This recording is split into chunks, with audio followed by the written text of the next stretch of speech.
I've been with the Press of Southeast Queens for 16, 17 months. Before that, I was working at another community newspaper out in Long Island. I write roughly 8 to 10 articles. Name it, because they're going to be hunting there for internships. Sure. No, that paper is long closed down. Sorry. It was called the South Shore Standard, but that paper had some financial struggles and closed. That was in the last year, wasn't it? No, it's like a year and a half ago. It closed. Yeah. I write roughly about 8 to 10 articles a week. If any of you are familiar with the Press of Southeast Queens, we have sections that repeat themselves. So those 3 sections are Faith, Profile, and Notebook. Notebook is a section where we explore some of the news that happens in the education community in Southeast Queens. Profile, we do a profile of a group or an organization or a person that's doing great things in the community. And Faith is similar to Notebook in that we explore what's going on in the faith community in Southeast Queens. So those are sections that we... Community. Yeah, just so you're talking think church news. Yeah, right. And I don't want to call them the small storefront churches. They're bigger than that. They take over small industrial spaces, and they fix them up and make them into old movie theaters. These are not storefronts. They're bigger than that.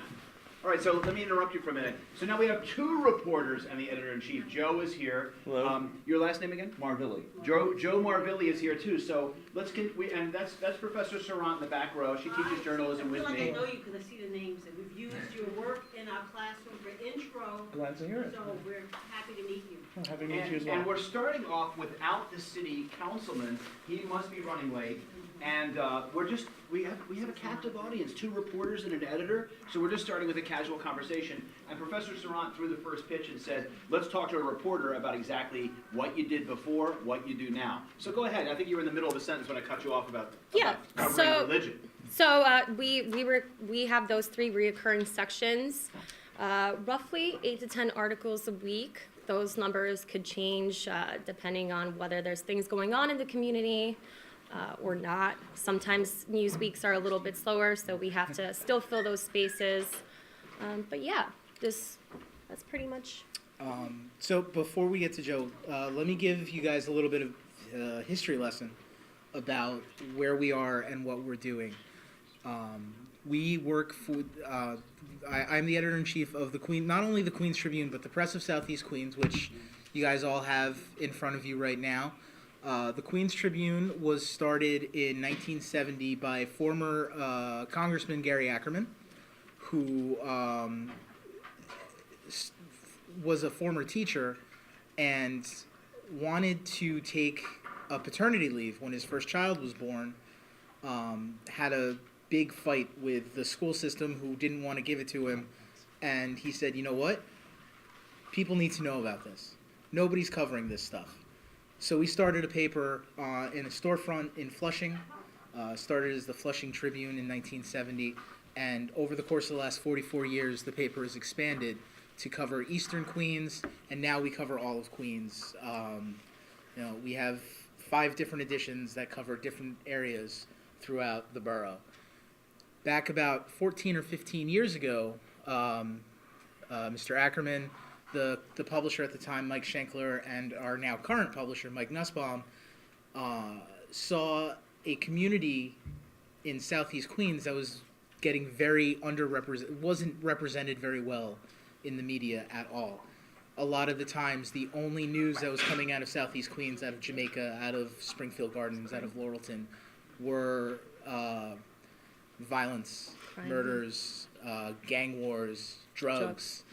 And there's a lot more to this community than just the negative. So they decided to start the Press of Southeast Queens to give a better representation of of the community and what's going on. So, which is why, if you take a look at the difference between the Tribune and the Press has a lot more community-based stories. As Natalia was saying, we have a faith section that tells what the churches in the area are doing. We have a notebook section that highlights achievements from the students in the area. A lot of you going to doing great work in schools, getting awards, and profiles of various individuals. So they decided to have a much more community-based paper to highlight these things. And as the years have gone on, in the past 15 years, Jamaica especially has had such an economic renaissance with, downtown Jamaica is growing every year. Yeah. The outer communities are growing. And so there's a real focus on what's going on there. So that's kind of a little bit of what we do. Natalia is the main reporter for the Press of Southeast Queens. She focuses mostly on that area, going outside of the borough as needed. Joe is our reporter for Eastern Queens. He covers Flushing, Bayside, Douglaston, Little Neck, the goings-on of the political and social and economic stuff that's going on over there. Joe, Natalia gave her little bio, if you want to do the same thing. Sure. All right, well, my name's Joe Marvilli, as was said. I went to Fordham University and from there did some freelancing around the city before landing at the Queens Tribune. At the Tribune, like Steve said, I covered northeastern Queens. While the press has certain sections that are repeated every week, like Faith and Profile, it's a little looser with the Tribune. It's more region-based and more just what's happening in the area. So while we do have a standard leisure section and we always have our breaking front page news, the rest is kind of a mix of what's happening. So I've covered everything from political debates to Superstorm Sandy was one of my first assignments, actually. Community board meetings, construction, anything that really is happening in the area that affects the lives of the members of the community.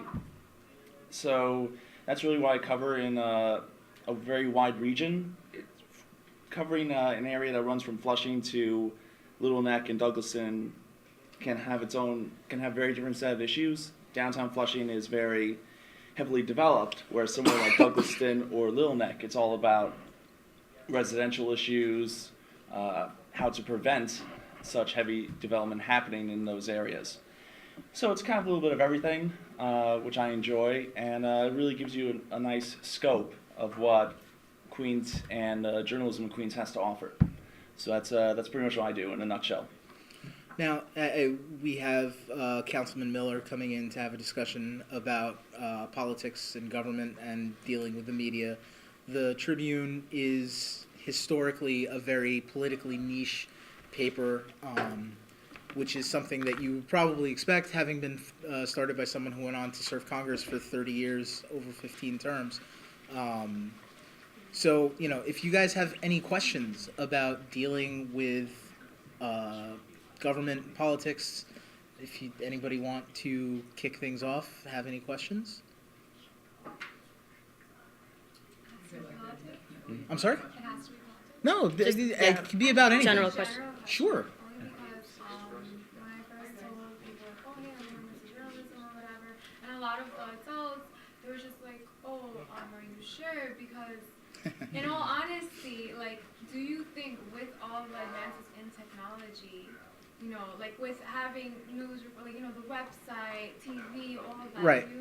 How do you think printed news runs with that? Journalism is never going to go away. And the principles of getting news out, be it whether it's for a newspaper, whether it's for a website, whether it's for TV news, they don't change. They're all the same. I graduated from college in 2002. People have been saying that newspapers are going to die since I started in college. So, and they're still around. The one thing, there was a study a couple years ago, I can't remember where it was from, that was showing growth in circulation in newspapers. And while papers like the New York Times and USA Today and the bigger daily newspapers, circulation started dwindling because of web and getting your news on TV and getting your news in other places. The thing that The places that started to see a surge in circulation were small local papers, much like the Press and the Tribune, because you can't. It's much harder to find news about what's going on in Rosedale, what's going on, community news about what's going on in Douglaston, in Astoria. You're not going to find that in the Post. You're not going to find that in the news. I mean, unless somebody goes nuts and goes on a killing spree or wins $20 million in the lottery, they don't care. They're not going to go there. But if you pick up a copy of the Tribune, you're going to see stuff like that. If you pick up a copy of the Press, you're going to find news like that. Newspapers, community newspapers especially, they're not going anywhere. They may adapt, and newspapers have been adapting since the 1700s to whatever the generation needed and wanted. They may adapt. It may be more web-based. It may be more social media, tablet-based. You don't know. But the industry as a whole, I don't think is going anywhere. It's not... it may not look the same in 5 years, but it's still going to be around. If I may add to that, the newspaper industry is also constantly evolving. We just recently updated our website. We have video features now. So I agree with much of what Steven said, that newspapers aren't going anywhere. It's just a matter of being able to add to what you already have, to include digital elements and other things that will set your paper apart or keep it at par with other locals. Yeah, it's more tools in your arsenal, basically. That's how that's the best way to look at it. It's more tools in your arsenal, more ways to get your stories out there and tell them in an original way. So we're going to go into phase 2 now. The city councilman is here. Welcome, City Councilman Miller, to York College. So now we'll begin phase 2. We started with a little bit of a chance with you being able to talk to the editor-in-chief and some reporters. Now we'll get the formal part of the panel discussion, our special with our special guests. We'll get that started now. But to kick things off, before formal introductions, I thought maybe we'd let Glenn Lewis, the director of the York College Journalism Program, make some opening remarks. So thank you very much, Glenn. I just wanted, first of all, I wanted to thank all of you for coming. This is really important to the students. We teach them all about reporting local politics. Local reporting is really what our program is about. We feel that's the stepping stone to all journalism at this point.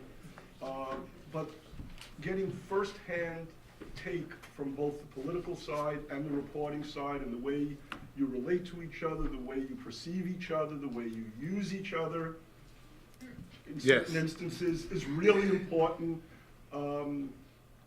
This is something that takes the lessons out of the classroom and makes it practical, and something that they can see a future in. And so one of the other things I did want to mention, this is part of an ongoing enrichment seminar series that's run by the journalism program. We're the only public college, in Queens with a BA degree in journalism. The Queens Tribune, which sponsored this, has always been a part of our board. Steve has taken part, in the past, and so has his predecessors there, and we hope that the publisher, Mike Nussbaum, will. We're pushing it. Well, tell Mike I'll get behind him and give him an extra push. We'll also take part. We do 4 of these a year, and we've been lucky to have wonderful support by the political community, the business community, the media community, all around the city. We hope that you guys will take advantage of this and ask questions that make them nervous and maybe sweat a little bit, which means that you'll learn to do your job as well. But more importantly, I think it's a chance to ask the kind of questions that you think will open up a better view for you of the way politics and journalism work, within the community. Thank you so much for coming. I'll leave you. Thank you, Glenn. And let me just add one thing to what Glenn just said. He just told me quietly in the corner over there when we were getting started with phase 1 of this, that one idea that you might want to think about while we're listening to the comments from our guests is how City Councilman Miller's life has changed, elected now, an elected official, and how the press now looks at him a little differently than when he was, look at his bio, which I gave some of you guys a copy of, all the work he's done for labor, all the work he's done for community activism. And that's a very different relationship with the press. That will be a really cool avenue to go down if we can discuss that a little later in this get-together. So let me just formally introduce City Councilman I, Daneek Miller, 27th City Councilmanic District, correct? 27, that is very correct. good. Jamaica's just one part. You share Jamaica with Wills. With Wills and a And- portion of Lanceman. Very good. Yep. And I would introduce you as, first of all, what you should know is some of the political connections you've got here at York. The man who had this city council seat before City Councilman Miller won it was a man named Leroy Comrie. He was one of the best schools this college ever had, and now Comrie is the deputy Brooklyn, Queens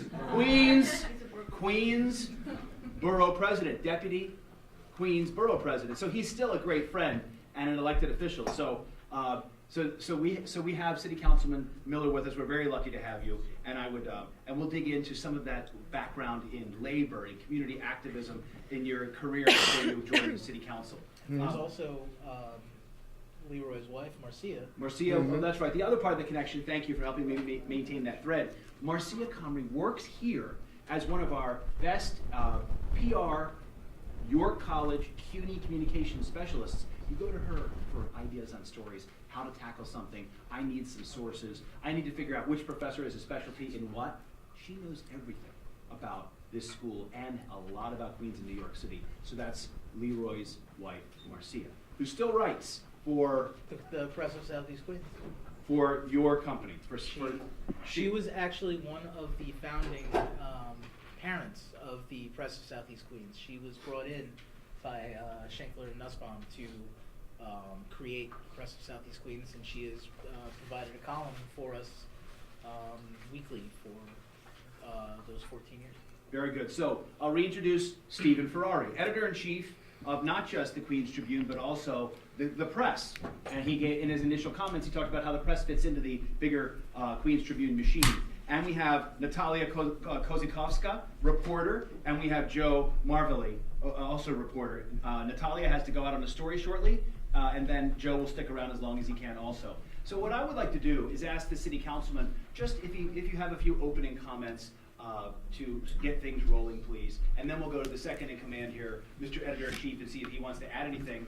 And we'll go into some Q&A and just try to work this as a panel discussion, but also as a sort of a trainee news conference. That's what's really exciting about it. City Councilman, thank you for being here. Well, thank you for the invitation. I'm excited about being here. Anytime I have an opportunity to spend time with young folks from our community, I'm super excited. What never gets out is that I did kind of hang around York College for some years in the early 80s as a student when we ran from Hillside Avenue over here, and the campus was just all over the place before the magnificent campus that we have here today and what we envision this campus will be.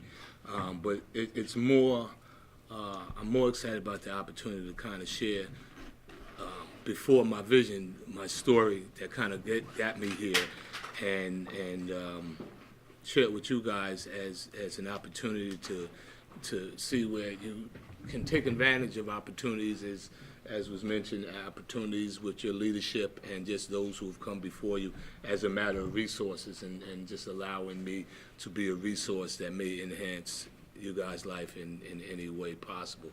And we do that through information, through real, viable, intelligent, truthful and honest information. We do have a bit of relationship here, which kind of goes back to my days in labor as the president of the transit union, and all you guys that ride trains and buses recognize that. But I take deep pride in having been a voice for working people, and I kind of expand on that as we move forward. But that was one on the advocacy side, which obviously is, different from being an elected official, and where there is a great deal more of scrutiny and accountability. But even that requires a partnership, working relationship with the press in order to get information out. And at all times you expect the press to be forthright, to remain neutral, but also, to be an advocate for truth and justice and getting things right and getting things out. And more so than just looking for a particular story or the sensationalism of the story, I think it's about uplifting communities, aiding situations, and doing that. That's a powerful voice that you potentially have, and that the men and women on this dais here have. So it's a real voice. It's a real responsibility that you have to be those things, to be forthright in that way and be honest. So I'm just ready to open up and go for it. Ask me as you please. And Just if I can add to something that Councilman Miller said, I think it's two of the greatest roles that a person can play in his or her society is to serve the public through being and through government, as Councilman Miller is doing now, and informing the public as we are doing. And there are many times that those two services to the public kind of butt heads, but it doesn't have to be an adversarial relationship all the time. We have, I can speak for my reporters and we have very good relationships with some elected officials. We have some very bad relationships with some elected officials. And it depends how that goes with each one. Kind of depends on what's going on any given day, really. But the relationship is what you make of it. And the better that everybody is out to serve the more that each one of us is out to serve the public, the more hand in hand our jobs go. Thank you, Stephen.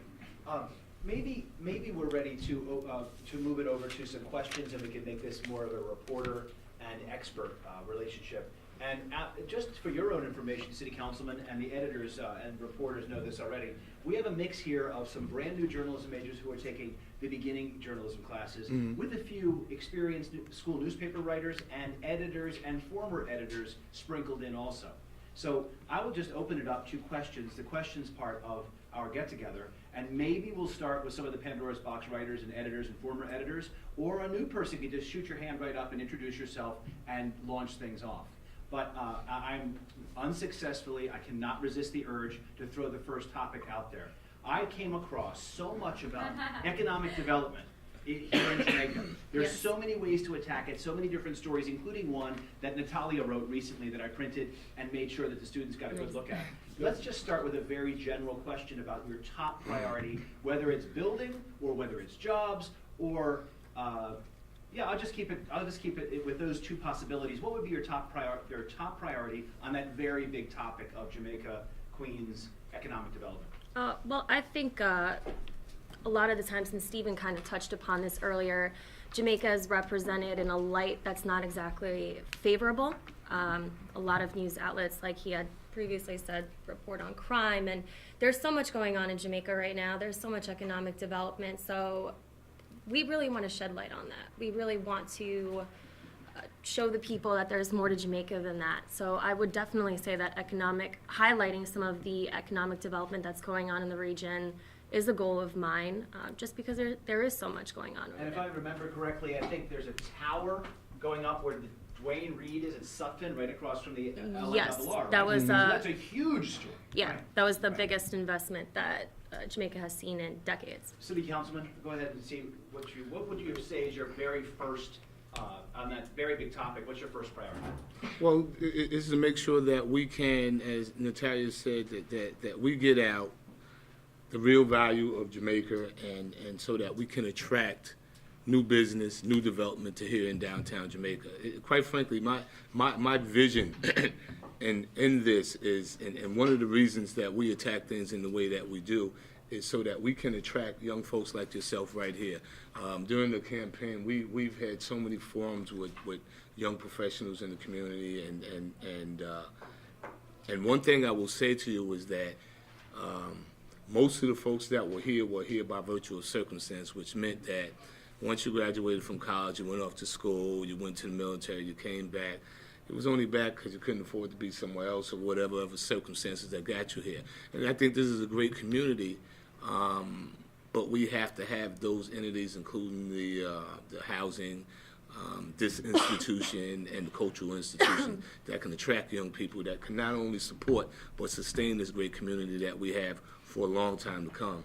We're always talking about the great history of places like St. Albans with all the great jazz greats, and quite frankly, this is a community that black folks migrated to when we couldn't live anywhere else. People of color in the 50s, 60s, when we couldn't live anywhere else, and Harlem became too densely populated. Where do we go? And in fact, when you wanted to move beyond the tenements and that you want to own, be a part of private home ownership, where do you go? You came to Southeast Queens, and so between the Jackie Robinsons, the Duke Ellingtons, and all these other famous folks that James Brown used to give out. I'm gonna date myself. The 45 records, the albums, right? But the little tiny one.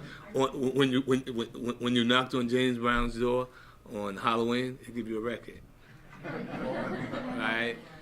So, but that was the community, and that was like the really valuable community. If you go into Asley Park and Cambridge Heights and St. Albans and other places, and even the south side of Jamaica was really a nice place to live, right? So we have that historical input, but that's not enough, and certainly not enough for you guys that, maybe that's not where you are in your life, that you would want to raise a family and purchase a home and this and that, but we need affordable housing for you right downtown here in the Jamaica area. We need the commerce and business that support that, but most importantly, we need the arts and the culture that attract, not and keep you here. So that's the kind of the vision for downtown. I was actually going to ask about the arts and culture thing. Yvette, introduce yourself, Oh, please. sorry. Hi, my name is Allison Gill. I'm a staff reporter for the school paper Pandora's Box. Mm-hmm. So I saw that de Blasio's preliminary budget called for budget cuts in arts and culture in Queens, including the Jamaica Center for Arts and Learning. How are we going to go about tackling that? Well, all that, that is the money in terms of the cultural arts has been baseline, so that will be the same. But then you have individuals, and quite frankly, as was mentioned in my predecessor, who's now the deputy borough president, but the borough president is very committed to downtown Jamaica, the arts and culture, and the Queens delegation. So in terms of, there will be no loss at the city level, but I will assure you that there will be an enhancement at the local level, so that we have resources. I think that between myself and Councilman Wills and Councilman Lanson, who we kind of share the downtown Jamaica area, that we understand the value of downtown Jamaica specifically as it pertains to the growth of the entire borough, or at least the Southeast Queens.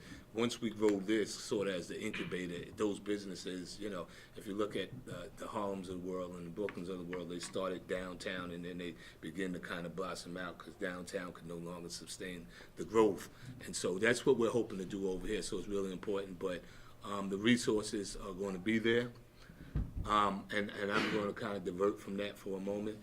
My biggest concern for our community is not that we will have the opportunity or not have the opportunity to create resources over the next 4 to 8 years, because you have to look at it in terms of that, is that my biggest concern is that folk from our community, that you guys are available and qualified to avail ourselves of this opportunity, right?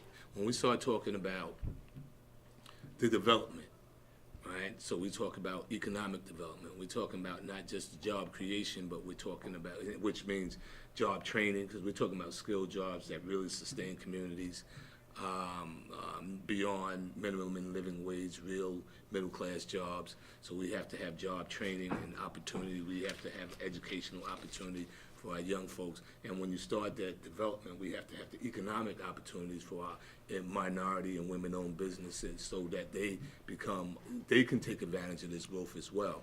So that's really important. So one of the things that we're doing early on and out the bat, and in fact with the funding process, we want to make sure that we start talking about the discretionary funds that individual council members have, or the mayor's funds, the city council funding, the borough presidents, the speakers, and so forth, to make sure that all our people who provide goods and services to our community, or if they're not nonprofit, that they're qualified to avail themselves of the funding.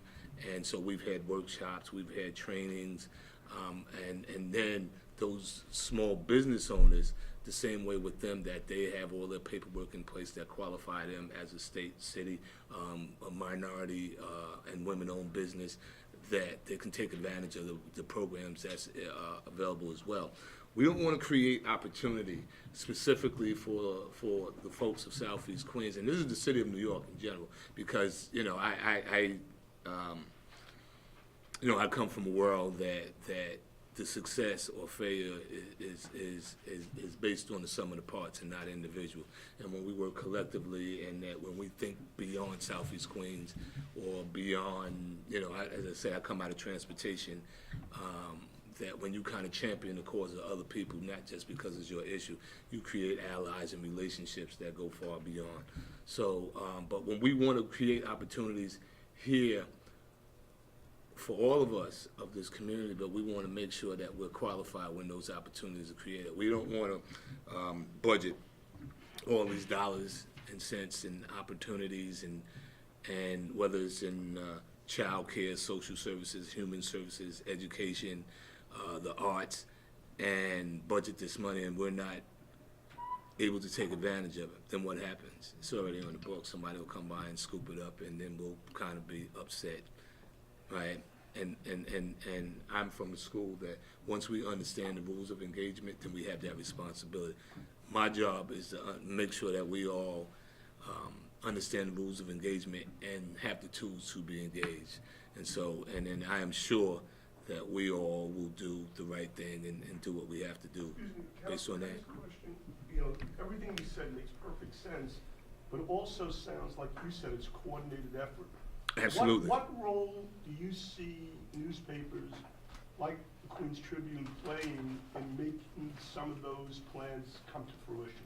Well, and maybe I can ask the same question. I will say this, in my short tenure here, two ways. In my short tenure here, some of the relationships that Steve and Natalia and Joe have here have benefited me in doing some things. We recently had a cleanup situation, and I thought that and that speaks to a lot of things, and it speaks to the press and how they address what's important in terms of stories, and there was some that kind of grasped the story, and the story was about garbage in a lot over on Merrick Boulevard or something like that, and it got some press. It got to the Daily News, and it got to New York One, and no one ever called my office to ask what happened. They never called the community board to ask what happened, and then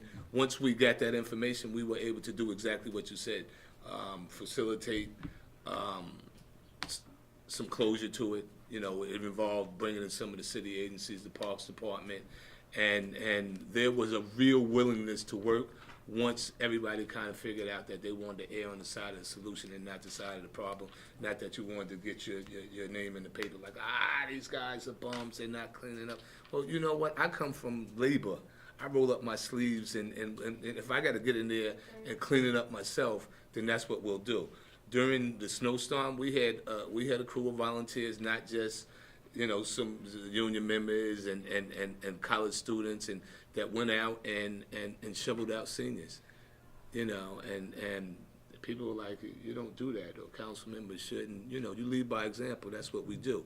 But I think that going back to that, You know, they have sometimes resources that we don't. They have information that's necessary in making that happen. And I will tell you this also, back in, in my labor hat when I was president of the union and they were cutting services, it was the press that really kept us together, kept all the entities together, like the civics, the governmental agencies, the union, and we lost a lot of service in 2010 here. And the press, two things, they kept the issue in the forefront, right? But they also was able to be the facilitator to keep these people who wouldn't normally have a relationship, to bring us together. In order for us, and to this day, I think we lost 11 lines, and we are 8 back, plus additional to what we had lost. We have some weakened service that never existed now, and it was because of that relationship that happened. And to kind of digress a minute, in order for us to really make that happen and to be successful, we had to bring together people from the Rockaways to Whitestone around a common interest. And had it been specific to a specific group or a specific community, we would have never been successful. So it required that coalition building, but the press had a lot to do with that. I think. How would you handle that? I think a lot of the time, there are times that I feel like everybody that has a problem within the borough of Queens somehow has my number on speed. And I can't tell you the amount of calls I field a day from people who say, "Can you do something about this? You know, we have this problem that's going on. Can you do something about this?" And one of my first questions almost always is, have you spoken to your elected official? Have you spoken to your councilman? Have you spoken to your assemblyman? Have you spoken to your state senator? Because a lot of the times, one phone call, and sometimes people don't know, and maybe that's a fault of journalism, maybe that's a personal failing of those people, that they don't know who their representatives are, but they know the newspaper, because the paper that they pick up every week, that they pick up every day, that they read regularly, they see this as their instrument of getting something done. And there have been many times since I've been doing this job, not just here in Queens, but in past positions as well, where I'll get a call from somebody saying, this housing unit is in just horrible shape and the landlords aren't doing anything, and we have no heat, we have no this, this is terrible, what can we do? And one of the reporters will put in a phone call to the councilman for that district, and so, hey, councilman, what's going on with this area? What can you do about it? And it's the first that they're hearing about it, not because they're not keyed into the community, but because there's so much. You can't rely on just thinking that everything's going to come to you. You have to get your news, your information from anyway. And as soon as we put that call in, the gears start moving. Yeah. We're not calling the councilman to attack him because nothing was done. We're saying, what's going on? Is there something that can be done? Is there something that should be done? Is there a reason for this? And a lot of times, we put things into motion because of the trust that people have in us and the trust that our elected officials have in us as well, to bring them the same information that you guys can bring to them too. I'm sorry. If I may just add to both of them. For example, you spoke about the trash problem. The press of Southeast Queens has been reporting on the trash problem for a really long time. The New York One picked up the series, but a lot of the times local newspapers are instrumental in kind of spearheading that movement and getting other media on that boat and kind of bringing the issue to light. So that's also something else going on. Yeah, to piggyback off of what Steve said, I think sometimes like how people keep calling the newspapers with issues that are affecting them, sometimes the reverse happens and they'll call the councilman or an assemblyman or something like that, and it won't be an issue that's so cut and dry that it's just like they can fix it, but then they'll set up a press event or they'll set up something else like that, or they'll get the word out for a community hearing, and then we could report on it to the community at large, because like a press conference in Bayside could be on an issue, like one of the favorite topics in Northeast Queens is airplane noise. So press events in Bayside on airplane noise might not necessarily have gotten the attention of someone in Whitestone, but it's an issue that could still affect them. So by having that event, it kind of gives us a way to key into a different angle on a story that we've been covering for a long time and gets the whole community to know about it. So it works both ways. The city officials can give a different angle or introduce a bill or something like that that will let us report on the story in a fresh way, as well as to let the rest of the Queens community know what's going on. Oh, me? Yeah. Oh, I'm Professor Sarant. I grew up in your district. But I have a question for you. And also wrote, tell them where you wrote. Yeah, I wrote for the Daily News in the Queen's office, and I did a lot of community boards and everything. I have a question about Mayor de Blasio. I saw in one of the local papers supports having illegal apartments. He wants to get them, I guess, fix the, how can I say, authorize these illegal apartments. It's illegal to have a basement apartment, but he feels that because of the housing crisis that we're under, perhaps we should legalize basement apartments. Wanted to get your thoughts on that. Is that something you can see happening in Southeast? Nope. Why? Glad to hear that, but why? Why? No, and I think there's no secret that the mayor and I are pretty cool. We actually, he and I yesterday signed he signed his first bill into law, which was my bill. So the first two bills that came out of City Hall this year were bills that were introduced by me, freshman first time and first son. So yeah, and paid sick leave so we actually had, and he and I had a conversation about, and I would just say this, that before, and we can talk about that as well, but that was I said quite frankly that I know you received a letter that I sent to you, that you guys also published about my position on co-locations of schools, and that I think that we were done an injustice in this community, and that we're going to pursue it, and I feel exactly the same way about the illegal apartments, that we deserve better. I will say that I've taken the same positions on the dollar vans that ride up and down the street here, that the city has a responsibility as a public authority to provide service to communities, and we're all taxpayers, that we deserve transportation like everybody else. We deserve for our students to have a discount, our seniors to have a discount. We deserve for it to be ADA accessible, and that all that needs to access that, to have that, and vans don't do it, and that there should not be shortcuts when it comes to our community. If we deserve housing, then we'll build housing, but we won't legalize basement apartments. Just before we go on to another question, the letter that the councilman is talking about in this week's paper that I brought on page 6, his op-ed is right there. Who's next? Yeah, I see two up front here. on the issue of education, which you briefly touched on, the state senator Malcolm Smith is somebody that believes in mayoral control of the schools, which is kind of odd for someone who is a member of the Democratic Party. Well, he's in the IDC now, right? Yeah. What's your stance on the mayor in terms of control of the schooling system?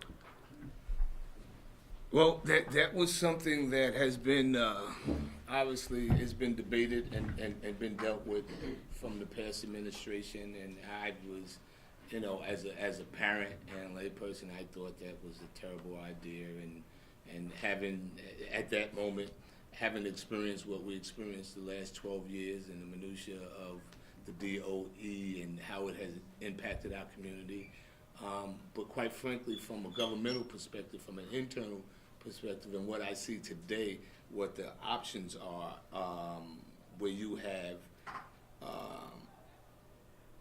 I think, the greatest impact, and particularly in a negative way, to the education of the children of the city of New York, is that we don't have enough control here in the city. that we are, for example, on a universal pre-K, where the mayor has proposed to tax those earning more than $500,000, so that we have a sustainable, dedicated funding for our, obviously for everybody knows the benefits of early childhood learning, so that's a no-brainer. But yet, people upstate in Long Island who are against taxing anyone decides that it's not going to happen, right? And so, and a lot of this dialogue and the conversation around this and how things are going to get done are now being controlled by people in Albany and people in Long Island, and I think that's wrong. So for that reason now, and I think that you have responsible legislators, I think that you have a responsible mayor now, and I think that I'm doing this all the time, and I think that you guys are the voice of the, not only you're the voting electorate, but you're the voice of how the city should be, you know, and quite frankly, I think that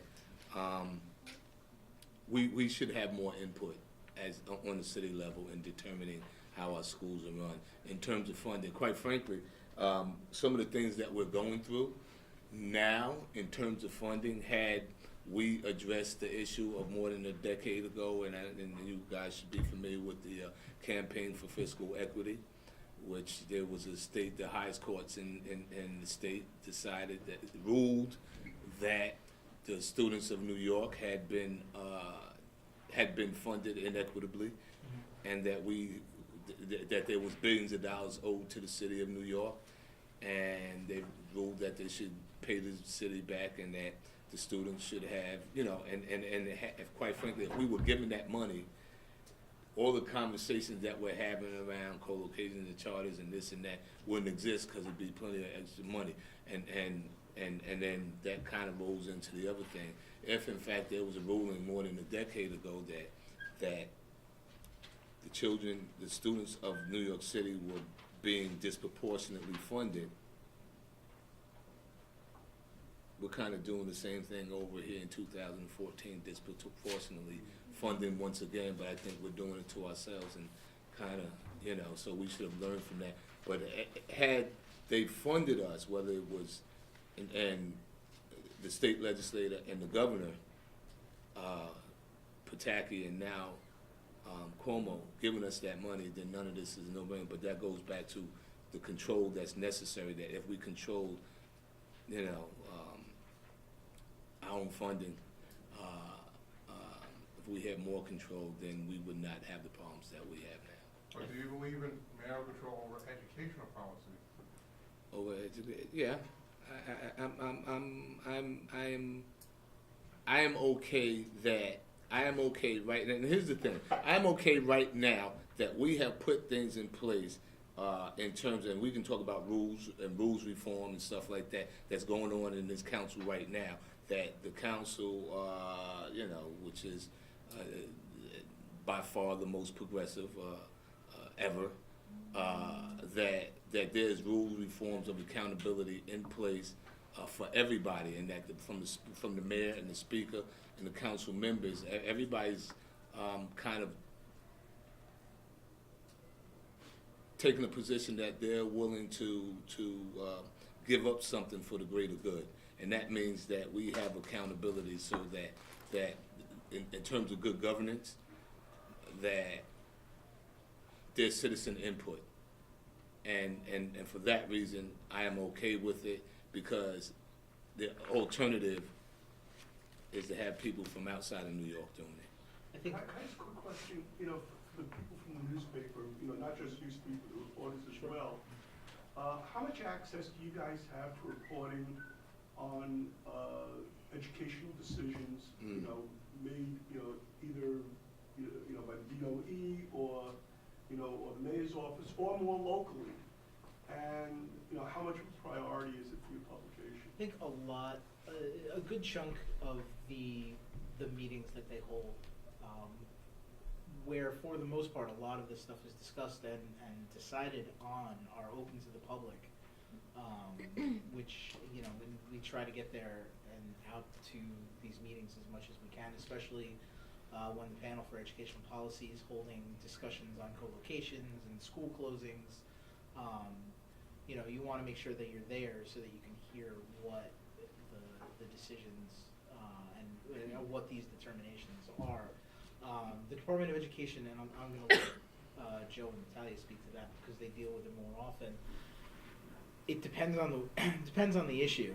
Very much You know, so. if you are calling them and saying, "Hey, so you're keeping these schools open? That's great," you know, they're right there with a statement about how they're doing this. The minute, you know, it turns into something that is not as popular, you know, they're going to clam up until they have something. They know the proper way to handle it. And you know, if Natalia or Joe want to talk about Because I their guess dealings. I always, from the past, and dealing with them, felt that they always felt that they were insulated from the press to some degree. I think that a lot of government agencies, especially during the Bloomberg administration, Yeah. and I could see that coming from Yeah. you as you were going, So you guys all have felt that. felt, Yeah. felt that they didn't need to answer to the press because there was a very there's a large, you know, bubble around them that they don't have to answer to because, you know, Mayor Bloomberg was very set in what he wanted to do and what he thought was right, and if you disagreed with him, you know, I can't tell you how many times I've seen him on TV call a reporter an idiot for asking a question that he disagreed with. I don't think that we're going to see Mayor de Blasio doing that, and I'm hopeful that over the next 4 years, his administration is very much more transparent. Could I also add this, that from a council perspective, and we, one of the things I wanted to talk about in the whole structure was the committees. I chair Civil Service and Labor, sit on Transportation and Finance Committee. Those committees oversee those agencies and budgets and stuff like that. During the past administration, the commissioners and the real agency heads, the people that really ran those, would never show up. Like you, basically, like what you see on C-SPAN, or you see it on the council channel, and well, you may be on the other side grilling us, or we're grilling you, or you guys have the opportunity to get there and speak on behalf of CUNY student issues. They would never show up. Now it's a mandate that they don't just send a junior partner or an assistant commissioner, that they have to show up themselves and they have to bring answers. And so that is really the transparency that Steve is speaking to, the transparency that I was alluding to in terms of the good governance and what you're going to see in terms of the new progressive politics that go on, that we understand includes communities and just folks throughout the city. But yeah, I think that's a really big issue, the fact that there's a willingness to get information out, and that, like, don't show up because you were ordered to show up and you don't have any information, like we do a budget hearing and it's just, and you have no information about the budget, you don't have any information, it's an education hearing and you have no stats, transportation, it was kind of, last week I was told that all the trips, 99% of all the trips on Queens buses were on schedule.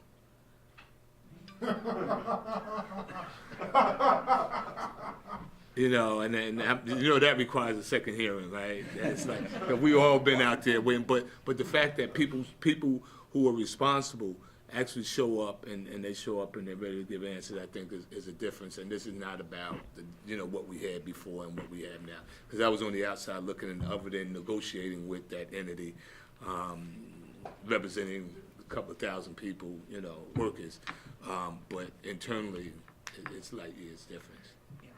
I'm Monique Williams, I'm a reporter for Pandora's Box, and I have a question about what you plan to be done about flooding Southeast Queens. Wow, that's a big issue, right? I'm sorry, can you repeat that a little louder? The question was, what plans does the councilman have to deal with flooding in Southeast Queens? Great question. So, part of that is the pumping that goes on right here at York College, right? And so we have really devoted most of our resources from our office towards DEP and those issues. We've already met with the new commissioner who just came on this week. My counterpart from Laurelton and Springfield Gardens in the area, Councilman Richard, chairs the committee on environmental protection. So we have a lot more say-so there. And so we've actually met with the governor's people and kind of wrestled some funds from them as well, and maybe do some Sandy, you know, in the activist community, we say that a crisis is a terrible thing to waste, right? And so Sandy was a crisis, but it brought some resources and brought some dialogue about infrastructure or the lack thereof, so we're going to be using some of that. But in particular, there's something that I want to say about that, and it speaks to.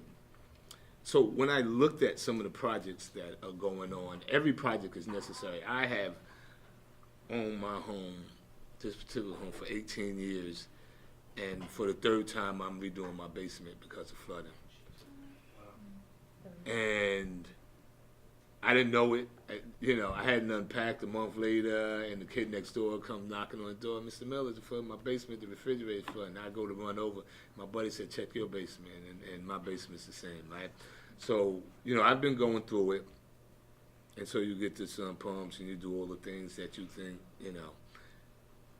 and so you think you're bad because you have no shoes, right? Until you meet the person with no feet. In the summer, my assistant there, Mr. Canoe, took me to someone's home who had no feet. And there's an area in our district who, every time it rains, they potentially get this much water. Not in their basement, but on their first floor. Jeez. Right? So what we have done is and there's a community of maybe new immigrants,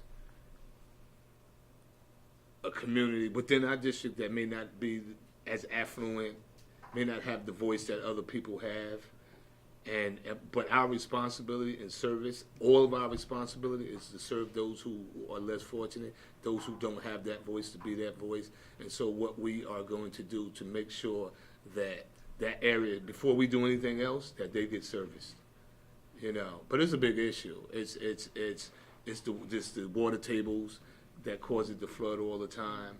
It's the contamination of the water. It's the wells and the pumping and all that. So we also, who's the guy from the Fed? Wasn't there a study done by some of the professors here at York College? They're doing a study. We have who's the guy last week from the federal agency, USG? Yeah. Geological Service. They're doing a study, but and they do the monitoring. They're doing the study, but once they shut down the wells, they were told that there's no more reason for you to monitor or study anything. So now we got to go back in and revisit that. So the studies don't get a follow-up? So the mayor and the speaker absolutely recognize that Southeast Queens, this is their biggest issue, and that they're devoting those resources. So we've actually, this is a top priority of ours, and that's a great question. It's a long-term and short-term project. The short-term is to get the wells up and run, pumping again. The short-term, the long-term is infrastructure. Going back to Sandy, that'll kind of provide some of the funding, and some of the technical know-how from the Army Corps of Engineering and all the rest of that. That'll give us what we need to not only to cure this, but to make sure that we fix it on the long term. Because unfortunately, that is we are now our water tables are at the levels of 1940s and 50s when they first recognized it was a problem, before they built the wells, before they was pumping water, and when they stopped. When they stopped? 1997, I think, and then they reopened it. Yeah, and they reopened and then they stopped again. And they stopped again last year before, and so we are now actually exceeding. We're at the highest point ever since they've been monitoring it. And actually, in terms of the flooding in Southeast Queens, the Tribune and the press actually used that issue as kind of a where do you stand and how plugged into the community are you question when we were doing interviews for citywide office, for when we brought in mayoral candidates to speak to us, when we brought in candidates for comptroller, for public advocate, for borough president. We made sure that one of the questions that we made, and this is one of Natalia's favorite subjects. Yeah. She brings this up every time, was about the closure of the Station 6. Station 6. Mhm. I believe it was 1996, actually, now that I think about it, yeah. And, you know, like, how committed to doing the things right are you? Do you know what's going on over there, and how much do you want to? You guys have reported extensively on that. Yeah, I don't think we've covered a topic more than we've done. Yeah, no, the flooding in Southeast Queens in the last year and a half or so. Yeah, if I may just add, I chuckled when the flooding question was asked because they refer to me as the flooding girl because I'm always asking questions about that. One of the biggest issues with that is that the DEP now owns the property. They don't think it's part of their mission to remove that groundwater from Jamaica. There's a lot of things like Councilman Miller touched upon that are in store for Southeast Queens, whereas Donovan Richards is the new chair of the Environmental Protection Committee. We also have some funds coming in from Exxon for the MTV thing. $118 million lawsuit settlement. So some of that money, I know the council members are going to try to channel some of that money in, but it's a very big issue over here. So Just one thing to add, and we talk about the collaboration, really. The press has been really good. They reported extensively, but because it's such a long-term issue and it's been going on so long, there's been so many people. The one thing that we all agree on, all the politics, is the need to fix that. And so I'm greatly appreciative of those who came before me that have really moved this issue forward. I think it's in the red zone, and it's time for us to take it in, you know, to take it over the goalpost now. And I'm pretty sure we're gonna cross, that we will cross the line now, and that will, you know, score. We'll bring it in, but they have really done their due diligence and got it there. I'm sorry, I just got to skip out. So if there are any final questions for me, We're going to say goodbye to Natalia. if there are any final questions, make it quick for me, okay? Hi, my name is Noah. This is my first semester in journalism, so I am a rookie. And aside from the political, social, economic aspect, I'm just wondering, as like you said, the rules of engagement, you know, and like how this is kind of like a tug of war because the reporters need, you know, the stories, but then again, like politicians and people of authority need the reporters. Now the thing is, it's the game that's going on. Like, how is it that you approach them, and what is it that you have to do to get them to talk, and what is it that you look in a reporter that makes you want to talk to them, makes you want to open up to them? Because not everyone is, you know, as honest and, you know, all about justice like you said, or like you believe. I mean, like, we're here trying to get stories from our registrars. I remember when she first came in. Yes, I actually did an interview with Councilman Miller before he was elected, when he was a candidate. I think it's all about building sources. Obviously, you have to be nice, you have to be respectful, you have to be approachable, you have to be knowledgeable about the subject before you go in, so you don't look like you're just coming in there blind and completely blindsided by the questions. So I think it's just a matter of building your sources and shake everybody's hand when you walk into a room. You know, make it a point to let your face be known and to introduce yourself to everyone. I feel like when I started 16, 17 months ago, I knew nothing. Now I feel like I can walk into a room and I can shake everybody's hand. So my advice... What were you doing before? Oh, I was a reporter at another paper, but it's like starting over. You know, you have a new beat, you have to immerse yourself in it. So my advice would be to, on the first day, make sure you make your contacts, you make your sources, and kind of stem off of that. What's your name, man? Natalia Kuzhikovska. On that note, thank you so much for having me. What store are you heading off on? I'm doing, Congressman Meeks is holding a meeting on co-locations, in support of the co-locations, so you can wait for that story next week. Thank you very much for joining us. Thank you so much for having me. Who do we have next here? I think just to piggyback on top of what Natalia said, I think an important lesson is as long as you're fair and that you make a point of making sure that every side is covered, people are going to talk to you. I can't tell you how many times we've written stories from that could be perceived as negative towards an elected official, towards a politician. But that doesn't mean that they're just going to automatically say, I'm never talking to that person. There's a very symbiotic relationship between the city council, the legislature, and the press. We need them just as much as they need us. So as long as you make sure that you get all sides of the story, don't go into a story already having it planned out. You know, because that's when you start making mistakes. That's when you start missing things, and that's when the story doesn't get told, not in its entirety. So you know, you got to go into everything that you're writing with an open mind, because if you don't, you could start to sway what you're writing in a direction that it doesn't need to go. To add on that, I mean, I find that, at least for the most part, I find that when I ask an elected official a tough question about a tough topic, they generally, in most cases, know it's coming. They know what's like. If it's something to do with them, then obviously they're going to have firsthand knowledge of it. So they're prepared for you to come at them with those questions. And like Natalia said, as long as you're respectful about it, and you ask questions and you do your homework, they'll generally understand where you're coming from and they'll answer it. And then you write a fair story to get both their side and whatever the other side is. So I think it's important to make sure that you do all your homework, and that when you go to approach them, do respectfully let them know that this is the topic it's going to be about, and then they'll generally answer your questions. It may not be the answer you want to hear, or as long as you want to hear, but it'll be an answer nonetheless. It's business. Yeah. It's not personal. Right, exactly. Let me add something as well that's really relevant, and I'm really, honest, about.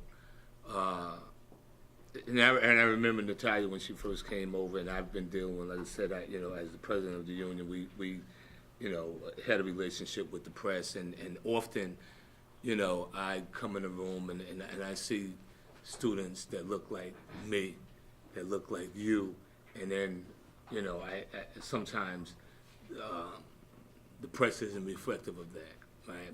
And particularly as it pertains to Southeast Queens, right? There is that caution, right? There is that, what could she possibly know about Southeast Queens? And so, in the absence of you being there and so forth, and this for Joe as well, they've earned their stripes. They know as much. These are the go-to people that I know, that I go to when I want to know something, particulars about this district here. And so you can't help but be respectful of that, and that what Steve spoke to in terms of preparation, knowing your job, and just earning respect that way. Obviously, you're gonna have, you show up to write a story, and quite often you're in the hood, and you don't look like you belong. You better know what you're talking about, right? And if you don't, you better be able to handle your business, right? And so, and that's it. And once if you can do that, if you can make your bones in that way, you're good. And pretty much, I could say that they're pretty knowledgeable on that. And but that's a big issue in developing trust. And trust is not somebody that you could just roll over. You don't want that, right? You want someone who can be objective and not be biased, who can tell the story. I know which way I lean. I know I am a progressive, but sometimes, I watch particular, and I just can't. I know things can't be exactly that way. That it has to be a balance between the two, and so that you have to have that. I think we have a question in the back row. Rodney. Okay. Hello. Hey, sir. My name is Rodney. I'm a journalism major here. Natalia, before she left, she was talking about how you always want to be fair and responsible, and be nice to your sources when you're reporting and try to get them to open up to you. But I want to know, how do you tackle the situation where you have a source, you're doing a story, because personally I've done several stories and I've had at least 2 experiences like this, where a person just, like, they're being really standoffish, they just don't want to talk to you, they really are not trying to open up. How do you sort of tackle that? Sometimes you just gotta cut your losses, and you gotta find somebody else. Not everybody's gonna want to talk to you. Not everybody's gonna want to be quoted on the record. Not everybody's gonna want to give you the information that you're looking for. When we talk about making sure that you have your homework done, that's when it comes in the most handy. Because when somebody's standoffish, you need to be able to find another way around it.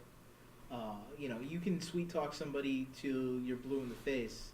It doesn't help all the time.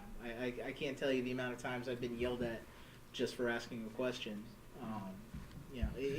I'd love to tell you that there's a super secret strategy that you can get to draw out somebody.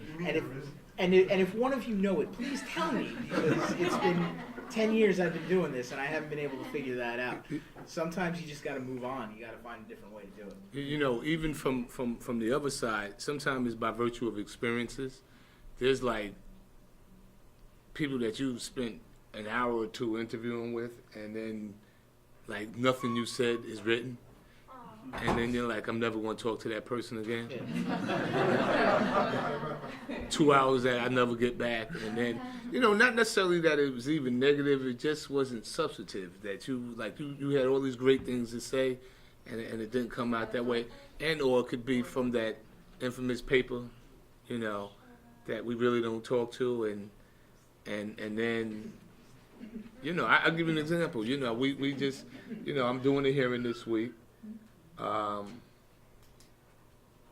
the, actually next week, on the school bus industry. They were on strike last year, and they carry, 40,000 kids and all this stuff that goes on. And, 2,000 of them lost their job, another 3,000 lose their job in June. And, so we're doing a hearing on the impact of that decision and all this stuff, which is part of my job, as chair of civil service and labor. And so someone from that paper called and just, inherently I'm like, I'm not going to bother. And they said, no, this is what we want to talk about. So I thought it was a great topic, and that, I could lend my expertise to that area so that they get it right. And I picked up the paper yesterday, and they had, they did a whole page, and one line they attributed to me, and that one line was wrong. Was it the New York roast? Yeah, absolutely. It rhymes with the Yeah. roast? And so historically, Nice. yeah, and historically, who talks to them? They don't get us right. They don't understand us. And this is, I'm going to be honest, this is going back years and all that. But as an elected, you have to take a different position on that kind of stuff. As an average citizen, I choose to do something different. But I can't withhold information from one and give to the other and stuff. Look, of course you will have reporters that you want to prefer to deal with, but in general, if information that you have a responsibility to be the same thing that you were fighting for, and that's equitable and just to everybody. And so even if sometimes they're on the wrong side, until they really, until you have real just cause to just say that I'm not going to deal with you anymore. And even those who have gotten the story wrong, have gotten a second chance. Wink, wink, over here. Not Joe, not Joe, but this is honest. I can say this, and because she was really raw, right? But she is really good now, and that's for you guys. It's the stick to itness, and and she is really good now. But I kind of look like, and I say it to her all the time that that she has really grown as a writer. Here's the thing about that, though. you never stop growing. And if you do, you're going to want to find something else to do. Right, and that's for everything, yes. You know, like I said before, my first job in journalism was in 2003 as a reporter upstate. I'm still learning. Joe, my reporters, Joe, Natalia, Trisha, Luis, I learn from them every week. And I incorporate that as I'm going into it. And that's the important thing, is that you keep an open mind. And not just when you're going in to write a story, just in general. When you come to work that day, you keep an open mind as to what you can do, what you want to do, what is open to you, because every experience that you have shapes what you do. And if you let it guide you in a new direction, it's a whole new world every time, every day. When I look back at some of the articles or when I first started, I was like, oh, no, that should go there. And I'm like completely rearranging the whole thing in my head, because it's not the same way I write. It's not the same way that I used to write from college or from freelancing. Not that there's anything wrong with those early pieces, but it just feels like, all right, well, fine. But it's, you could see it's someone who hasn't trained as much, doesn't have as much knowledge with the issues. Like, to certain issues I've been covering for over a year now, I could explain in one paragraph for someone who's coming into it fresh. When I first started, it's kind of like I had to explain it to myself. This would be half the article. It's me explaining airplane noise or whatever's being constructed or something like that. So as you move on, you just learn ways to make your writing stronger. You find new sources, which of course the more sources you get, the more angles you could get for your articles. And yeah, it's basically just as long as you keep writing, you'll keep getting better. And you learn from your mistakes. I really was just teasing Joe about it. Joe, however, was a music reporter in college. Yeah. Before he came to work with us. So, and big switch. I try to throw him music stuff every now and then, just to give him something to do. But, he's gotten just so many different topics now that he probably wouldn't have done when he was writing for his college paper. Yeah. We have another question right here from Corey. I'm Corey. I'm a former editor at the schools in the state. I have a question regarding to minimum wage. Mm-hmm. I know there have been a lot of protests.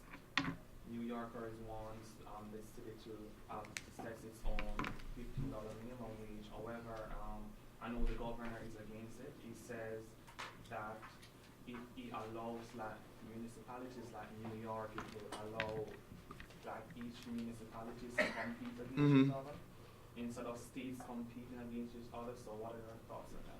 Well, I have like you could do your thesis on this.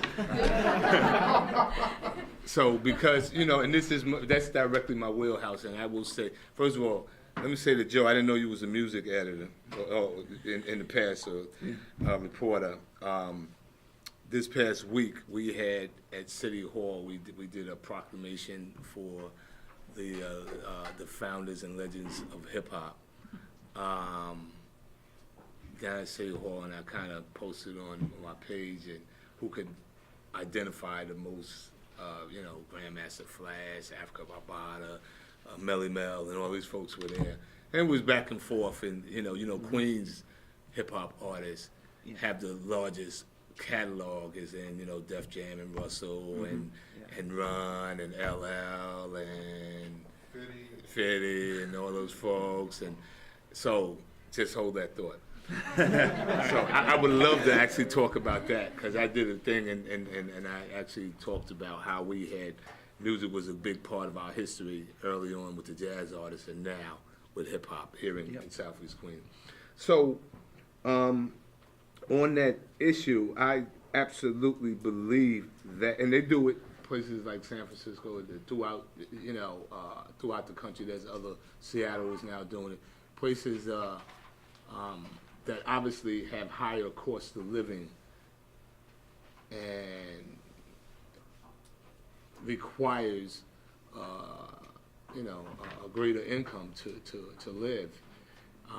But not only do they have higher cost of living, there's a higher earning potential for these companies, corporations to earn money. So if you're earning the same, the fact of the matter is that in Buffalo, the cost of living is about 75% less than it is here in New York, about 60% less in Rochester, and 50% less in Albany.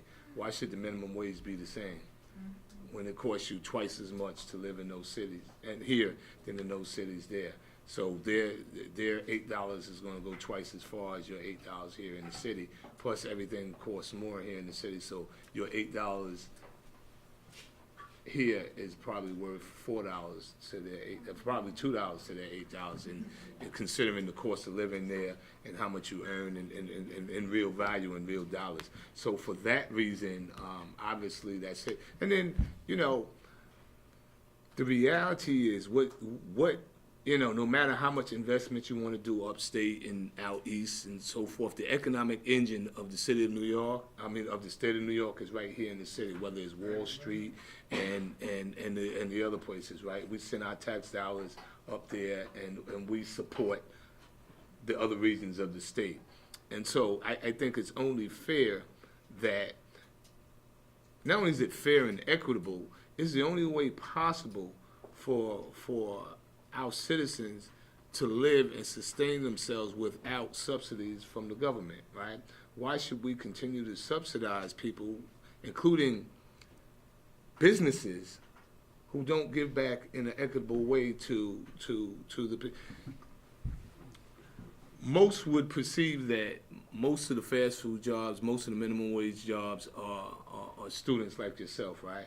But right now, the average age of the fast food worker is 27 years old, right? And then when you look at other minimum wage jobs, like we had a big thing out at the airport.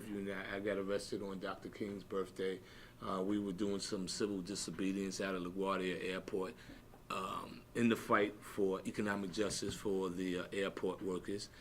And because they were earning, minimum wage, and some of them had been there for 5 years doing really important jobs.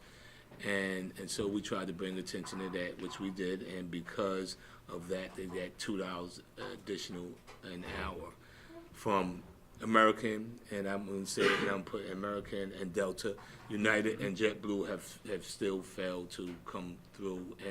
And let me say this, that $8 an hour is less than those same jobs were paying 25 years ago, when they were actually employed by the airlines and not subcontractors and stuff like that. And the really important part of that is the majority of those people that hold those jobs come from this community right here, right? And we did a hearing, and people testified that they walk to Kennedy Airport because they cannot afford to take the bus, right? And so we should not be subject to that, right? That this community is better, this city is better. At the same time, you should not have people, Wall Street folks, unregulated with unlimited resources. At the same time, we limit the earnings of folk like that. And we certainly should not be subsidizing businesses that don't support living wages. And that's kind of the position on that. But we're going to be very, very, me as the chair of the Labor Committee, we're going to be very, very, very aggressive with that. We have labor laws that talk about rules of engagement, and I often, sometimes, your circumstances dictate who you are, right? And coming up, and I come out of the labor movement, and I will say this, that young folks of color and people of color in general had the hardest time being a part of the building trades in the labor movement, right? The construction trades and laborers in the construction trades may earn like $32 an hour, and electricians are $65 and different things like that. And we have been historically locked out, right? And even within the trade movement, which I was a part of for many years, we internally sued other trade unions because they have not opened up their apprentice programs to people that look like you and I, that our young people have not had those opportunities. And so that world has begun to change, and some carpenters and laborers are dominated now by people of color, right? But under the past administration, they say that you can now have what they call per diem workers on the site with those same union workers. So now we have arrived and we have these union books and we've done everything according to the rules of engagement. They set new rules. So that means that basically, you know, the guys that stand at Home Depot and you pick them up and they come to your house and do stuff, or you can now have them building on construction sites. And so that's a problem. That's a problem because it creates an underbelly of low-wage workers, that we have a threshold here of prevailing wage of what the industry should be paying, and now someone comes in and says, well, you don't have to pay everybody that.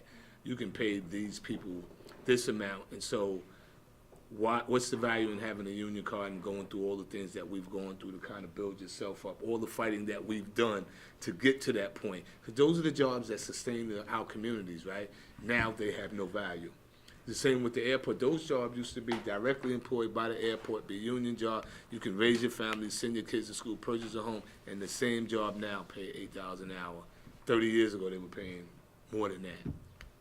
And the airline industry is not making, they're making more money than they ever made. They could afford it, right? But look, so those are the things that some of my council responsibilities are, to kind of look at those things, to make sure that people who receive tax dollars and tax abatements and subsidies, that they're being fair to everybody. People that who build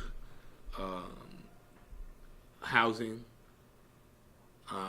in some places, you know, they build these high rises and they get tax breaks, and the people who could afford to buy $1 million tax, $1 million, $2 million apartment, they get a tax break. Everybody gets a break except for the worker that built it.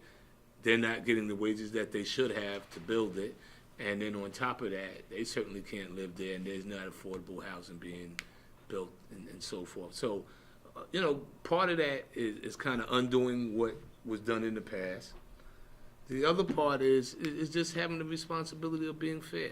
You know, sometimes, you know, you can find yourself in a position in life that you have choices. And I think that's where we all want to get to, that you're not doing things because you have to do it, because you have choices.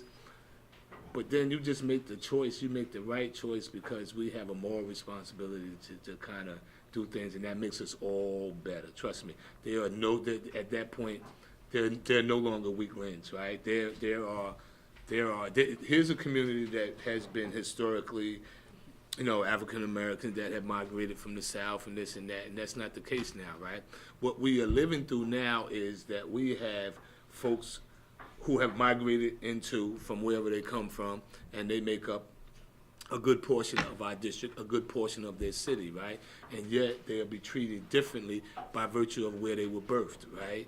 And so now you have people, you have situations that, you know, forbid you from having a voice, that you don't vote, that you don't have resources, that you know what, the biggest travesty is what occurred yesterday in Albany, right, with the DREAM Act. Right? That makes two votes. That makes absolutely no sense. But you know what that goes back to? That goes back to the city, particularly as it pertains to CUNY. Like 1/3, we provide 1/3 of the funding, and then the state and other entities, stuff like that. So, you know, it takes away our voice to be able to say, we don't have a voice to say that we want to be able to fund all our students regardless of where they were birthed, right? And so that voice is there, but that becomes that travesty. But we have to be able to make decisions, and understand that we are all collectively better off if we have weak links in the community. The weak link in the community is the person that gets up every day, goes to work, raises his child, worships with you, goes to church with you, goes to his mosque, goes to school with you, your children go to school, shop where you shop. But at the end of the day, they're treated differently, right? And because of that, we're weaker than we can be, right? We don't need weaklings. We need everybody to be empowered and to be strong. And we have to take positions that sometimes that, you know, people say to me that I shouldn't say that because, you know, maybe someone from somewhere else that may have numbers that want to come and, you know, run for your office or something. That's just silly. It's just silly. I represented a labor union that had people from all over the place, all over the world, that we were all better off because of that. And that we embrace that. And those are the type of decisions that we're going to have to be able to make us all better. I wondered if anybody, I'm going to surprise Andrew a tiny bit. I warned him a little bit about this. The front page of our college paper, not this issue, the one before, used an entire semester's work in the investigative class. You were in it, right? Anybody else? Yes. And they used a whole semester of work to look at organizations like Greater Jamaica Development Corporation, doing such good work, getting a lot of money, and then we look around in the investigative piece to see why we don't have even more results. Have I summed it up accurately? You want to take over, Andrew, and try to formulate a question? Why don't we have even more success stories here in Jamaica with organizations like that? That's one of my questions. One other is... Can we stick with that one just for a second? Because that's a big one. And we did all that investigative work. So just if you can add your take on that question. How are you trying to get more money in this neighborhood that's being used in order to improve the condition of the neighborhood? There has been some improvement, but obviously there needs to be more. What can you say about that? One of the other things, aside from the Greater Jamaica, is some of the local bids, play a big part as well. So we're going to be supporting the bids in a different way, the Sefton Boulevard bid, business development. And the bids have more of a intricate inside detail of the various communities that they service, as opposed to the more broader of what Greater Jamaica does. And so we're kind of supporting them individually as well as the Greater Jamaica component. But it's not just the resources, it's in terms of funding, it's having that expertise on the ground of familiarity that the bids sometimes bring as well. And so it's a lot of entities that exist, but they have not been given the opportunity and the resources and the equipment to really to be more successful. But I think that we're going to be more inclusive, and this is very and part of that is things could be very competitive there as well as in many facets of governance that good ideas sometimes get suppressed. But we're living in a different age that as in yourselves, that folks and there's more resourcefulness and more opportunity to get information out, and more opportunity for smaller entities to flourish and to play a bigger role. And so I think that there will be a multitude of these bids and development corps that will play roles as we move forward. And not only in order for us to move forward, it's going to require those type of collaborations as well. And so we have we're going to be you're going to see some good things, and particularly downtown Jamaica here. And I'm looking forward to what it looks like in a few years from now. And there are a lot of entities, including some of our faith-based projects that'll be going on down here that are going to bring not just housing, responsible housing, but business opportunities for the community as well. Can I ask Steve a question?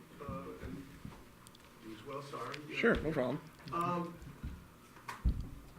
What's the approach that the newspaper takes and local press in general towards monitoring the nonprofits in the community and some of the community activist groups? And how do you see your relationship with them? We have a good relationship with a lot of the nonprofit groups throughout Queens. Especially in terms of Greater Jamaica, obviously our publisher sits on the board of Greater Jamaica, right. So we have a little bit more access to that. But I think that I can name probably half a dozen nonprofits where if we pick up the phone and give them a call, they'll be right there. Are they fairly transparent with their finances? Some are, I think the ones that are out there out there constantly hitting the road and doing things, they're going to be a little bit more transparent with their things. I think a good percentage of the nonprofits in the borough are transparent with their budgets and what they're doing. I wish that I had a bigger staff that would be able to monitor what's going on with that more often. And a lot of that comes with experience with the staff too. I have, and this is no offense to anybody that's on my staff, I want to make that clear. We have a very young staff of reporters who are still, a lot of times, still getting their feet wet and learning the ropes. And the longer that they're around, the more that they know what to look for. We try and keep an eye on as much as possible, but we can't see everything. You know what I mean? I agree, especially about community groups. I find are some of the best sources for stories or for their own stories or on help with other stories. I mean, a lot of times, and no offense to these type of events, but a lot of times when you have an event when an elected official, it's very centered around a specific issue, which so that's not a bad thing. That's great sometimes, but for community groups, sometimes they meet up on issues that necessarily are butt heads with what the elected official wants to do in that area. So it creates a whole different angle or a whole different story that you could come into an issue with. Or the community group will first meet on an issue, and then the next time that they meet about it, then the elected officials will be there. So it kind of gives you a jump start. So every time I meet someone who's a community leader, I always get in my car and I say, put me on your mailing list. Whatever you're doing, let me know. Because a lot of times, that's where you'll get some of your best stories from, is from community groups like that. Tends to be more confrontational. They could be sometimes, but they have a smaller area that they also look at. Elected official could have an area that's, depending on what level, could be the size of half of, like a state senator could have the size of several neighborhoods. Whereas the community groups are usually very local, very small. Like, you'll have groups from that just focus on College Point or on Whitestone, or like the Whitestone Business Association, where they only focus on one aspect of Whitestone. So their resources aren't as spread out. They could pinpoint on specific issues, which then, if they let me know, gives me an angle that, again, I'm also spread out because I cover Northeast Queens. It's a huge chunk of land. So it helps give angles for smaller stories like that. One of the best things about the modern digital age is the availability, having everything right at your fingertips. And a lot of these nonprofits, they have their budgets. You can check with the city council and what discretionary funding was given to something like Greater Jamaica or Make the Road New York or whatever else, and that money is posted online at a certain point, and the uses for that money is posted online at a certain point, and as long as you know where to look, you literally can follow the money literally to the taxpayer who paid for that bill to go through, which is not the same as it was 10 years ago when I started. So now, it's a lot easier to find what's going on. And I think a lot of places are more careful now because they have to be. Because that transparency, it may not have been what they wanted to do, but kind of what they had to do. And to that point, Steve's point, I wish he had a bigger staff as well. Then we wouldn't. Sometimes I'm gonna be honest. If you look at it was reported yesterday or whatever, yeah. and the DBP said that he didn't have the ability to vet in that way. Right. And look, you want a service. We're not trying to reinvent the wheel. There's so many people on the ground doing such good work that you want to be able to give them the resources that they can provide those critical services to the community. But, how do you know who's who or whatever? And that's where you guys play a part as well. Hey, what do you know, Steve? right? And because these guys are reputable, right? They're reputable. They've been around. They've been around as long as I've been around. Know what's going on in the community, who's done what, and what's the reputation and the history, the financial history, and so forth. And you have to use whatever resources that are available to you. And so there's a responsibility. Not only is the public looking, the elected are looking as well to say, hey, maybe I don't want to dive into that water there, or it's safe to go in. Thank you very much.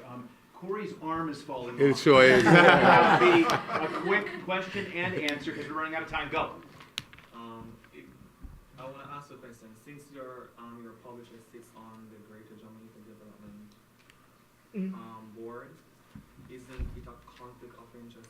What if something very juicy is happening inside, and are you able We to try report this one? to have a distinct separation between the publisher is there for the business end.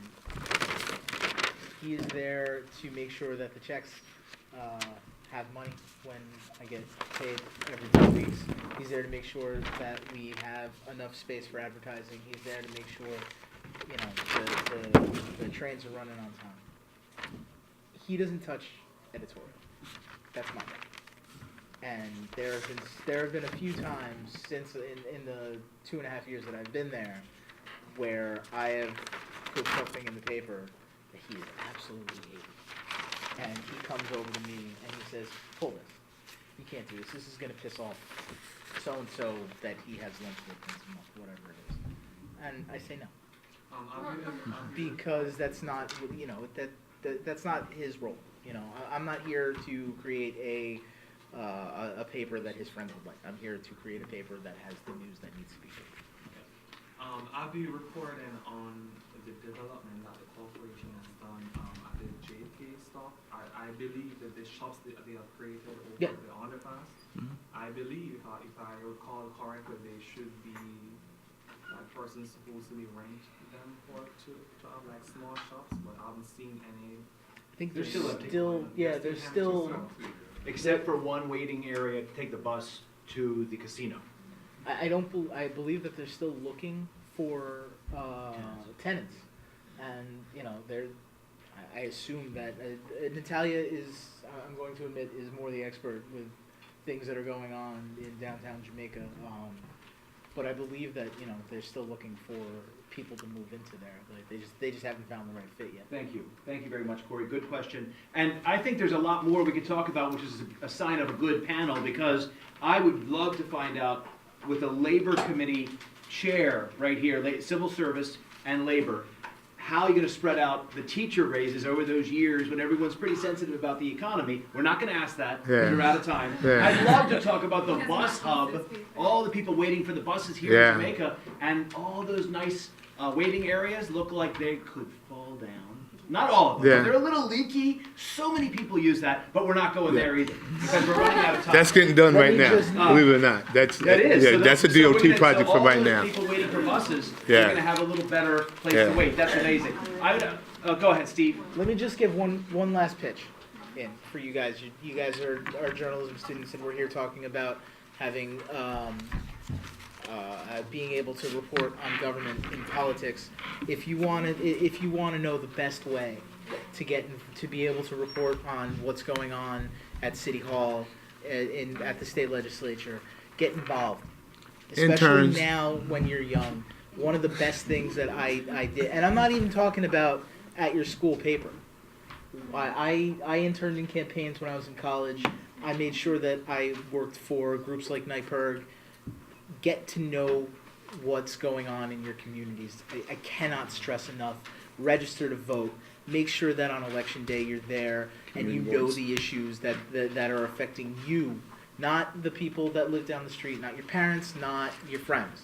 The things that are important to you, and that you have a voice, because every single one of you can dictate what's going on. But if you sit at home on election day, if you don't find that candidate that you like, that you want to support, it doesn't matter. You can write till you're blue in the face, but if you're not taking that step to do it yourself, it's not worth it. It's not. It's completely worthless. I also want to confirm. My name is Al Canoe. I work for Councilman Daneek Miller. I went to York College as a political science student. But I just wanted to say is basically what Steve just mentioned, which is intern. You guys are students now doing journalism. I think the best thing you can do now is intern in political offices and have access now to the politician directly and start writing from their office, maybe manage their Facebook, their blog and stuff like that. Start moving into that. Our office is currently looking for someone if you want. Well, let me just say this. Part of the journalism major, and we take this very seriously, Steve knows about this. We don't allow students to internship, or we call them field work. We don't allow them to officially do a field work until they're seniors and have 27 credits of journalism under their belt, non-journalism courses. And at that point, if they're a journalism major, they have to do a field work of at least 130 hours for the semester. So quite a few of our students have worked for the Queens Tribune and wound up getting jobs there afterwards, and other community newspapers. But also quite a few have worked with the press, for different councilmen and different local politicians as well. So any interest in getting some of our best students, and then it's only our most experienced students, we're open to taking requests for that, and we try to do equitable placements. And the students here who are coming up on their field work assignments, let me know. Thank you, Glenn. Thank you. So I want to mainly say thank you very much to the City Councilman I, Daneek Miller. Very, very nice talking Thank you guys. You guys are the best.